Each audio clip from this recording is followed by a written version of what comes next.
हर किस्म के रूहानी जिस्मानी मसाइल और वज़ाइफ के लिए पीर इकबाल कुरैशी चैनल को सब्सक्राइब करें। रसूलिहिल करीम अम्मा बाद फ़अऊज़ु बिल्लाहि मिनश्शैतानिर रजीम बिस्मिल्लाहिर रहमानिर रहीम क़ाल अलम अक़ुल लका। 16वां पारा आज हमारे दौरे तफसीर का हिस्सा है। सूरह कहफ से चूँकि आगाज़ हो रहा है 16वें पारे का, और सूरह कहफ का ज़्यादा हिस्सा 15वें पारे के अंदर मौजूद है, तो सूरह कहफ से आज हम आगाज़ करेंगे कि अल्लाह तबारक व तआला ने सूरह कहफ के अंदर इतनी तासीर रखी है कि इस सूरह के अंदर 3 चीज़ें वाज़े तौर पर मौजूद हैं। एक, फितनों से बचना, अल्लाह ने इसके अंदर तासीर रखी है। दूसरा, मादियत जो है उस पे इंसान की नज़र ना रहे, बल्कि असबाब अल्लाह की ज़ात पर हर वक़्त इंसान के रहने चाहिए। और तीसरा, कि बातिल से मरऊब नहीं होना चाहिए, बल्कि बातिल के सामने डट जाना चाहिए, तो अल्लाह उस इंसान को जिंदा जावेद कर देते हैं। सूरह कहफ के अंदर अल्लाह रब्बुल इज़्ज़त ने एक तासीर ये रखी कि मुस्लिम शरीफ के अंदर हदीस है, नबी अलैहिस्सलातु वस्सलाम का फरमान, सैयदना अबू दरदा रज़ी अल्लाह तआला अन्हु रावी हैं कि जो आदमी सूरह कहफ की इब्तदाई 10 आयात और आखिरी 10 आयात को रोज़ाना तिलावत करता है, उसके पाँव से लेकर उसके सर तक जो है अल्लाह नूर पैदा कर देते हैं, यानी वो नूर में ढांपा जाता है।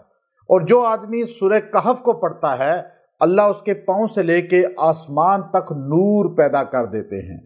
सूरह कहफ जो इंसान रोज़ाना पढ़ता है, उस जुमा के दिन ख़ास तौर पे जो सूरह कहफ की तिलावत करता है, हदीस में आता है कि इस आदमी के पढ़ने वाली जगह से लेकर बैतुल्लाह तक नूर की चादर फैल जाती है, और इस आदमी के गुनाह माफ़ हो जाते हैं, 1 हफ्ते के गुनाह माफ़ हो जाते हैं। और जिस जुमे वो सूरह कहफ पढ़ेगा, उस जुमे से अगले जुमा तक अल्लाह इसको फितनों से बचा के रखेगा, वबाओं से बचा के रखेगा। वबाओं का दौर है, बीमारियां नई नई आ रही हैं, नए नए फितने बर्पा हो रहे हैं। कुछ बीमारियां ऐसी हैं जो इंसान को अल्लाह की तरफ से आजमाइश की शक्ल में आती हैं। कुछ बीमारियां ऐसी हैं जो दज्जाली निज़ाम के ज़रिए इंसानों पर मुसल्लत की जाती हैं, और वो आर्टिफिशियल होती हैं, वो ख़ुद लोगों को मुब्तला करने के लिए छोड़ी जाती हैं। और बहुत सी बीमारियां ऐसी हैं, नाम लेने की मुझे ज़रूरत नहीं। आज सोशल मीडिया का दौर है, हर बंदा समझता है कौन कौन सी बीमारी किस तरह इंसानों को, बिलखुसूस अहले ईमान को ख़त्म करने के लिए दुनिया में मुसलमानों के ख़ास तौर पे कंट्रीज़ के अंदर छोड़ी जाती हैं। तो उन तमाम फितनों से, जो दज्जाली फितने हैं, उनसे बचाओ 1 हफ्ते के लिए आप चाहते हैं तो जुमा के दिन सूरह कहफ की तिलावत करें। अगले जुमा तक आप महफूज हो जाएंगे, ये फरमान रसूल है।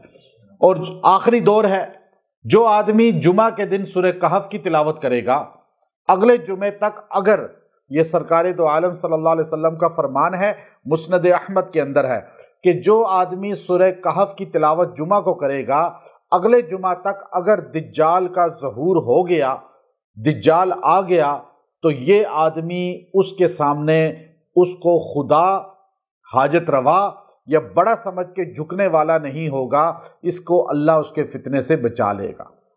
तो दज्जाली फितने से बचने के लिए सबसे मुजर्रब सूरह कहफ है।